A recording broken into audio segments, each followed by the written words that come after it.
Табиғи балдың түрлерін білесіз бе? Ара балының құрамында адам ағзасына пайдалы 60 түрлі зат бар. Мысалы, минералдық тұздар, глюкоза, дәрумендер, ферменттер, тағы да басқалар. Бал асқазан жұмысын жақсартады. Таңертең күн сайын 1 стакан суға 1 ас қасық бал салып ішсе өте пайдалы. Әсіресе балды сүтке және жеміс-жидек тағамдарына қосып жеген пайдалы. Жатар алдында да 1 стакан суға немесе сүтке 1 ас қасық бал салып ішсе, ұйқыңыз тыныш болып, жақсы ұйықтайсыз. Жасанды балдың құрамында қант крахмалы, ұн, желім және гипс болады. Бал да алынатын өсімдіктерге байланысты түрлі болып келеді. Ең бастылар мыналар. Біріншісі түйе бұршақ балы, бірінші сортты балға жатады. Ақ түсті, қош иісті, глюкозаға бай. Түйе бұршақ балы ішек ауруларына пайдалы. Шайқурай балы мөлдір жасыл сары түсті сұйық болып келеді. Балдың бұл түрін әлсіздікке, түрлі жараларға қарсы қолдана алады. Келесі түрі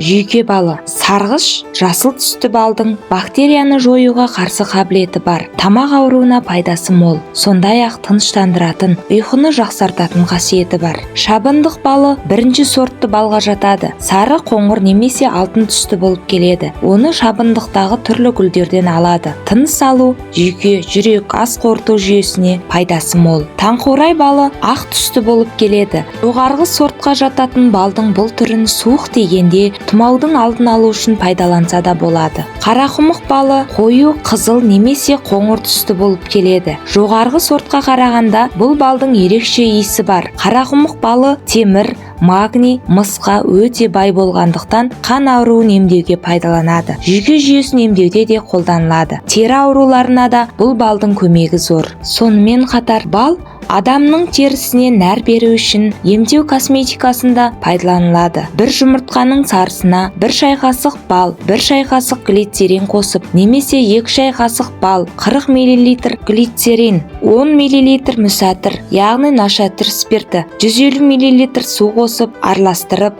осы қоспаны қолдың терісіне жағып, 30 минуттан соң жылы сумен жуып аласыз. Картоп пен балды араластырып, маска жасауға да болады. Ол үшін 3 ас қасық күрең түсті бал, 1 дана ірі картоп түйнегі, 3 шай қасық кендір ұрығы, 2-ден 1 стакан су қажет. Шикі картопты тазалап, майдалап турап, үстіне су құяды да, кендір ұрығын қосып, отқа қойып, бая отта қайнатады. Қайнап, ботқаға айналған кезде салқындатып бал қосады. Дайын болған қоспаны қолдың терісіне қалың етіп жағады да, 30 минуттан соң жылы сумен жуып тастайды.